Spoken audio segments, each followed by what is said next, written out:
Olá, irmãos e amigos. Estamos dando sequência a essa série de estudos com o título Carta aos Efésios para o Nosso Tempo. De fato, Paulo é o escritor dessa carta. Ele escreveu nos anos 62 e 63 depois de Cristo e estava preso, e escreveu para encorajar, dentre vários motivos e objetivos, encorajar, animar, fortalecer a fé daqueles cristãos que estavam sendo perseguidos, que se sentiam desencorajados, abandonados, alijados da convivência cristã com as demais igrejas. Então, Paulo escreve essa carta. E, como falei anteriormente, essa carta é um pequeno compêndio teológico, já que aborda de vários temas, ou aborda vários temas da teologia sistemática. E agora, dando sequência, nós vamos aqui estudar Efésios capítulo 2, do verso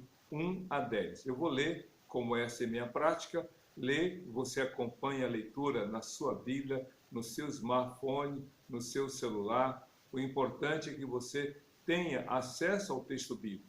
Caso contrário, caso nesse momento você não tenha a sua Bíblia à disposição, que você acompanhe com atenção essa leitura. Diz então assim a palavra de Deus, Efésios capítulo 2, de 1 a 10. Vocês estavam mortos em suas transgressões e pecados, nos quais costumavam viver quando seguiam a presente ordem deste mundo e o príncipe do poder do ar, o espírito que está agora atuando nos que vivem na desobediência. Anteriormente, todos nós também vivíamos entre eles, satisfazendo as vontades da carne e os seus desejos e pensamentos. Como os outros, éramos, por natureza, merecedores da ira. Todavia, que Deus, que é rico em misericórdia, pelo seu grande amor com que nos amou, deu-nos vida em Cristo, quando ainda estávamos mortos em transgressões. Pela graça vocês são salvos. Deus nos ressuscitou com Cristo e com ele nos fez assentar nos lugares celestiais em Cristo Jesus, para mostrar nas eras que hão de vir a incomparável riqueza da sua graça, demonstrada em sua bondade para conosco em Cristo Jesus. Pois vocês são salvos pela graça por meio da fé. E isto não vem de vocês, é dom de Deus. Não por obras para que ninguém se glorie, porque somos criação de Deus, realizada em Cristo Jesus, para fazermos boas obras, as quais Deus preparou antes para nós as praticarmos. Então, com a leitura que fizemos, a gente pode observar essa temática constante. Paulo, por uma razão muito especial, deixou muito claro que Jesus é o centro de tudo. Todo o livro de Efésios, ou toda a carta de Paulo aos Efésios, é Cristo, o centro de tudo.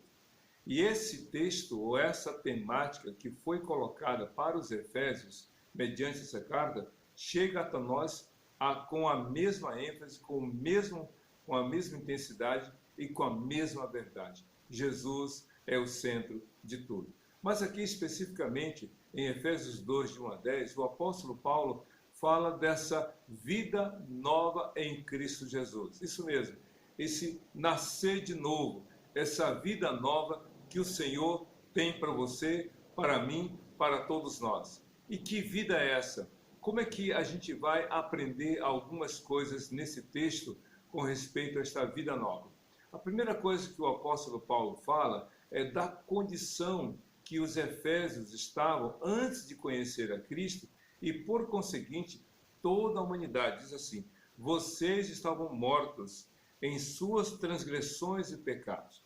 Lembremos-nos de Adão e Eva. Adão e Eva foram criados perfeitos, santos, perfeitos diante de Deus. O pecado, porém, trouxe a distorção, ou provocou a distorção da imagem de Deus na vida deles. Eles morreram para Deus e passaram a viver para o pecado. Ou seja, estavam realmente desconectados com Deus e intensa e profundamente conectados com o pecado. É isso que Paulo fala aqui em Efésios 2. Vocês estavam mortos em suas transgressões e pecados. E aí, nessa condição de mortos para Deus e vivos para os pecados, ou seja, mortos por causa do pecado, como era a vida realmente daqueles efésios que agora estavam vivendo em Cristo? Qual era o passado deles sem Cristo? Como é a vida de toda pessoa que ainda não foi salva? Está aqui no verso 2, nos quais costumavam viver quando seguiam a presente ordem deste mundo e o príncipe do poder do ar, o espírito que agora está atuando nos que vivem na desobediência. Perceberam? Ele fala, vocês estavam mortos em seus delitos e pecados, nos quais costumavam viver, ou seja, mortos para Deus, mortos para a obra de Deus, mas estavam vivendo na prática daquilo que Deus realmente dizia que não deveria acontecer. E diz mais, além de estarem habituados, acostumados à prática do pecado, diz ele, seguiam a presente ordem. O século ou cosmos, quando a Bíblia fala de mundo, não está falando no sentido, quando a Bíblia diz que Deus odeia o mundo e que nós devemos odiar o mundo, não está falando das pessoas, mas desse sistema de coisas que está dissociado de Deus e que prega o que é contrário a Deus.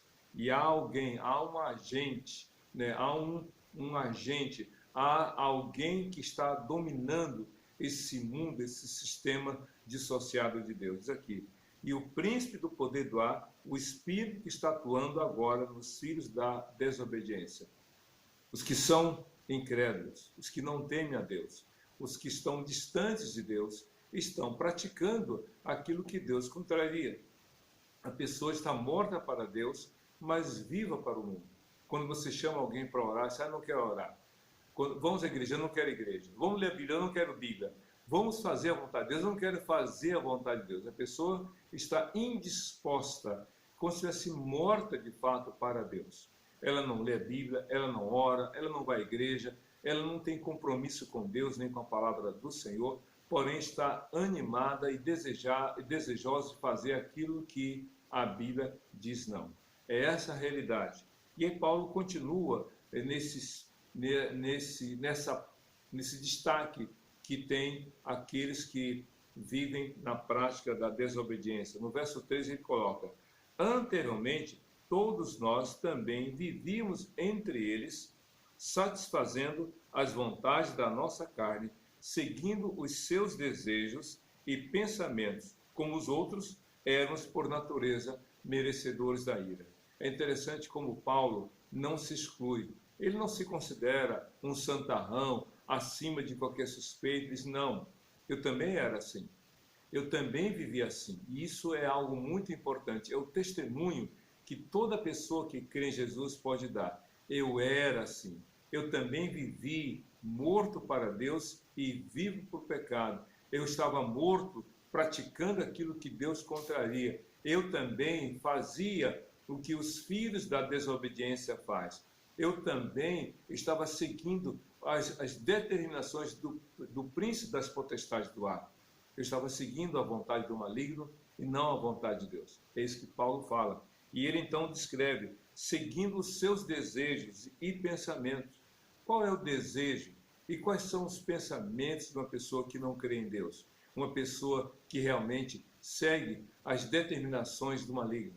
Por que há tanto roubo, maldade, prostituição, adultério, corrupção, a maldade para com o próximo? De onde vem tudo isso? Jesus, em Mateus 15, ele fala que do coração do homem procedem os maus pensamentos, o adultério, tudo de ruim que realmente o homem pratica surge do seu coração.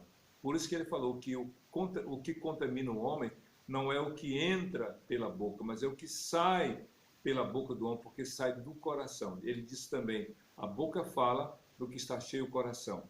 Então a pessoa que vive distante de Deus, que está morta para Deus e viva para o pecado, os seus desejos e realmente os seus pensamentos são tudo determinado, todas essas coisas são determinadas e são realmente direcionadas pelo maligno e para a prática daquilo que Deus diz. Não, como os outros éramos por natureza merecedores da ira, diz o apóstolo Paulo, aqui reconhecendo que Deus já havia determinado, como diz lá em Ezequiel capítulo 18, que para o ímpio não há paz. Uma pessoa que não crê em Deus, uma pessoa que vive na desobediência, ela tem dois problemas. Um, que é o presente momento distante de Deus, e o segundo, que é o futuro, a eternidade separada por Deus, merecedores da ira. Realmente Deus se ira contra o pecado, e quem ama o pecado e quem pratica o pecado também está sujeito, está debaixo da ira de Deus. O João Batista, o antecessor de Jesus, em João 3, verso 36, ele mesmo fala que quem crê no Filho tem a vida eterna. Porém, aquele que se mantém desobediente ao Filho, sobre ele permanece a ira de Deus. Deus reprova os nossos pecados, mas ele espera que cada pessoa se arrependa e mude de vida. É por isso aqui no verso 4 de Efésios 2 diz assim: todavia, Deus, que é rico em misericórdia, e pelo grande amor que nos amou, falando aqui na ação de Deus. Deus é santo, justo e amor. Deus não é atingido pelo pecado, pelos nossos pecados. Ele é santo, ele é justo. O profeta Abacuque disse que Deus é tão puro de olhos que nem pode contemplar o mal. Esse não poder, Deus não tem prazer em contemplar a maldade do ser humano. Deus se afasta. Mas Deus, vendo a humanidade mergulhada no pecado, vendo as pessoas que ele criou destinadas ao inferno, pessoas que ele deu vida, e vendo as pessoas realmente escravas do maligno, pelo tanto que ele nos amou, e isso nos reporta João 3,16, porque Deus amou o mundo de tal maneira que deu seu Filho unigênito para que todo aquele que nele crê não pereça, mas tenha vida eterna. E então Paulo diz aqui em Efésios 2,4, todavia Deus, que é rico em misericórdia, pelo tanto amor, pelo grande amor com que nos amou, um amor sem medida. Alguém já citou uma frase que amar sem medida é o amor sem medida. Amor sem medida é amar sem medida. É um jogo de palavras que diz a verdade. Não há como mensurar o amor de Deus por todos nós, mas a prova é Jesus. Por isso que aqui no verso 5 de Efésios 2 diz: deu-nos vida com Cristo, quando ainda estávamos mortos em transgressões. Pela graça vocês são salvos. Isso quer dizer que esse amor de Deus por você, por mim, por todos nós, é um amor incondicionado. Ou seja, um amor que não ficou sujeito às condições. Às vezes, a relação entre marido e mulher está sujeita é um amor que está condicionado. Eu te amo se. Quando coloco se, está colocando condição. Se me deres, se fizeres, se deixares. Ou seja, é um amor que está sujeito. A Bíblia diz que Deus nos ama sem impor condição. Pelo tanto amor que nos amou, diz o texto, deu-nos vida com Cristo, quando ainda estávamos mortos em transgressões. Mortos para Deus, vivos para o pecado. Deus, nos vendo nessa condição, realmente demonstrou amor. É por isso que o apóstolo Paulo, em Romanos capítulo 5, versículo 8, diz: mas Deus dá prova do seu amor para conosco, pelo fato de Cristo ter morrido por nós, quando ainda éramos pecadores. Realmente, você ainda duvida do amor de Deus? Quando ainda estávamos mortos em nossos pecados, por escolha nossa, por vontade nossa, por desejo nosso, Deus enviou Jesus. Que amor é esse? Não tem como realmente comparar. E aí ele completa uma frase que se repete ao longo desse texto: pela graça vocês são salvos. E a gente vai ver essa explicação mais detalhada lá na frente. No verso 6, e então Paulo completa essa questão dessa vida nova. Diz aqui no verso 6: Deus nos ressuscitou com Cristo e com ele nos fez assentar nos lugares celestiais em Cristo Jesus. Ou seja, Nós estávamos mortos, mortos para o pecado. Nós estávamos mortos para o pecado, mortos para Deus, mortos por causa do pecado. O pecado nos fez morrer para Deus. Estávamos realmente sujeitos. E aí Paulo diz: Deus nos deu Jesus Cristo. Cristo morreu na cruz por nós. E então Deus nos ressuscitou com Cristo, ou seja, Deus nos deu vida nova, porque ressurreição, meu querido, não é outra coisa senão literalmente voltar à vida. Deus, através de Jesus Cristo, deu vida à filha de Jairo, ao filho da viúva de Naim, a Lázaro e a tantos outros que estavam mortos e foram ressuscitados. Porém, todos eles voltaram a morrer. Eles tiveram a experiência da morte depois. Lázaro foi morto, a filha de Jairo também morreu, o filho da viúva de Naim em algum outro momento também morreu. Mas, diz a Bíblia, que com Jesus há algo diferente. Deus ressuscitou Jesus e com Jesus Deus nos deu vida nova. Uma vida realmente extraordinária, inigualável. E aí ele completa: e nos fez assentar nas regiões celestiais em Cristo Jesus. Sabe o que é isso? Nós, você e eu, que agora estamos vendo aqui, estamos próximos através dessa mensagem, desse canal, estamos aqui na terra. Mas para Deus, em Cristo Jesus, nós temos a eternidade separada com Cristo, por Cristo e para a glória de Cristo. Nós estamos aqui, mas espiritualmente já estamos realmente vivendo aquilo que Deus tem para nós. Realmente não tem amor como este. Deus, que viu que nós estávamos mortos por causa do pecado, em Cristo nos deu vida nova e nos garantiu o nosso lugar nas regiões celestiais em Cristo Jesus. Você crê nisso? Aqui estamos de passagem, meu amigo. Aqui estamos realmente de forma transitória vivendo neste mundo. Mas a nossa morada não é aqui. A nossa morada é realmente na glória eterna, separada por Deus em Cristo Jesus. E então aqui no versículo 7, o apóstolo Paulo diz assim: Deus, para mostrar nas eras que hão de vir a incomparável riqueza da sua graça, demonstrada em sua bondade para conosco em Cristo Jesus. Ou seja, o que Paulo falou, ele escreveu essa carta no início da primeira metade do primeiro século depois de Cristo, no ano 62, 63 depois de Cristo.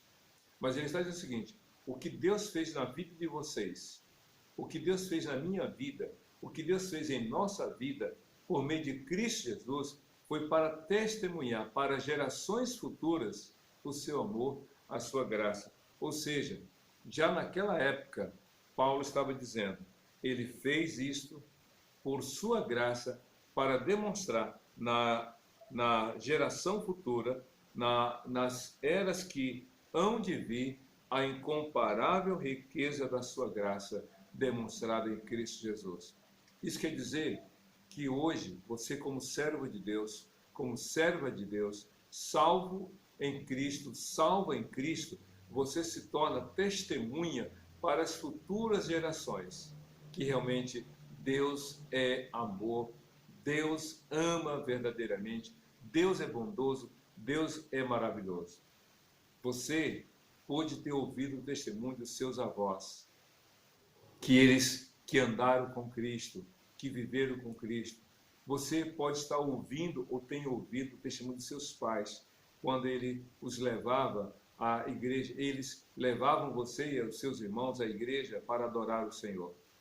Realmente, Deus está querendo fazer de você testemunha para as eras que hão de vir antes da segunda vinda dele. Jesus virá uma segunda vez, certamente, mas antes dele vir outra vez, ele quer que você viva dando testemunho do seu amor, da sua graça e sua bondade. E então, no verso 8, vem um dos textos mais conhecidos de Efésios. Diz assim: pois vocês são salvos pela graça, por meio da fé, E isto não vem de vocês, é dom de Deus. Aqui está falando Paulo sobre algo muito essencial, a salvação. Vocês são salvos. Meu querido, a salvação é algo que você necessita, que eu necessito, que toda a humanidade necessita. Nós precisamos ser salvos. Nós temos necessidade de ser salvos. Nós precisamos do amor de Deus por nós. E a salvação é um presente, porque ele fala, pela graça vocês são salvos. O que quer dizer? Que nada você fez para merecer a salvação. Porque se você fez algo para merecer, então a salvação não é pela graça. Se você fez algo para querer a salvação, e se realmente Deus permitisse que você fosse salvo por mérito, então não é pela graça. Imagine um salário. Alguém trabalha 30 dias, no final daquele mês o pagamento é pela graça ou por mérito? Claro que é por mérito. O empregador assumiu a responsabilidade e compromisso de pagar o teu salário depois de 30 dias de trabalho. Se ele não pagar, ele está errado, ele deverá ser acionado na justiça porque ele não cumpriu com as obrigações trabalhistas, é óbvio. Mas se você não trabalhou, se você não tem contrato, se você não tem um vínculo empregatício, não fez nenhum tipo de trabalho, e aí vem um salário para você, você só vai dizer, olha, que presente. É mais ou menos isso. Pela graça, você é salvo. E ele completa. E isto é por meio da fé. Vê só. Pois vocês são salvos pela graça por meio da fé. E isto não vem de vocês, vem de Deus, é dom de Deus. A fé é algo que nós não nascemos com ela. Você sabia disso? Ninguém nasce crente. Uma vez uma pessoa disse, pastor, falou para um pastor amigo meu, pastor, eu sou crente. O pastor perguntou, desde quando? Desde quando nasci. Ah, então quer dizer, se você nascesse numa garagem, seria um carro? Não, pastor, que é isso? Pois é, ninguém nasce crente. A pessoa se torna crente mediante o arrependimento dos seus pecados e a voluntária confissão de fé em Jesus. A fé realmente vem de Deus, mas ela chega ao coração da pessoa quando ela escuta a palavra de Deus. É o que o apóstolo Paulo fala em Romanos 10, 17. Porque a fé vem pelo ouvir e ouvir a palavra de Cristo. Você ouve a palavra, então você tem o coração aquecido e você se arrepende dos seus pecados e crê em Jesus. É dom de Deus. A salvação é dom de Deus. É presente de Deus por meio da fé. Não é algo que vem de você. Você não pode dizer, eu tive a iniciativa de buscar a Deus. Não. Deus moveu o seu coração. Deus fez você escutar a palavra dele e isso despertou o seu coração para buscá-lo e crer em Jesus. E aqui no versículo 9, o apóstolo Paulo diz algo muito interessante em Efésios 2. Não por obras, para que ninguém se glorie. Isso mesmo, não por obras, para que ninguém se glorie. A salvação é dom de Deus, é pela graça. Ninguém poderá ser salvo pelas obras. Sabe por quê? Porque se as obras gerassem salvação ou resultassem em salvação, alguém estaria se sacrificando, como alguns infelizmente ainda o fazem, desejosos, almejando a salvação. Quanta gente se sacrifica financeiramente, dando vultosas ofertas porque quer ser salvo. Quanta gente faz sacrifícios físicos, subindo escadarias, carregando fardos, carregando cruz, fazendo caminhadas, alguns até de joelho, fazendo coisas, matando animais, se ferindo, se flagelando, se autopenitenciando. Para quê? Para obter a salvação. Mas isso não resulta em salvação. A salvação não é pelas obras. Por mais esforço e bem intencionado que alguém esteja e faça, não é pelas obras. E se fosse pelas obras, talvez alguém diria assim para você, eu vou ser salvo e você não. E você pergunta, mas por que você e eu não? Porque eu faço mais obras do que você. Já pensou? Seria justo, realmente, a vida eterna ser concedida por mérito por obras? Não, não é isso. A salvação é pela fé. Por isso que Romanos 10, verso 13 diz, porque todo aquele que invocar o nome do Senhor será salvo. Quem crê em Jesus é salvo, diz a Bíblia. Por isso que Paulo fala, não por obras para que ninguém se glorie.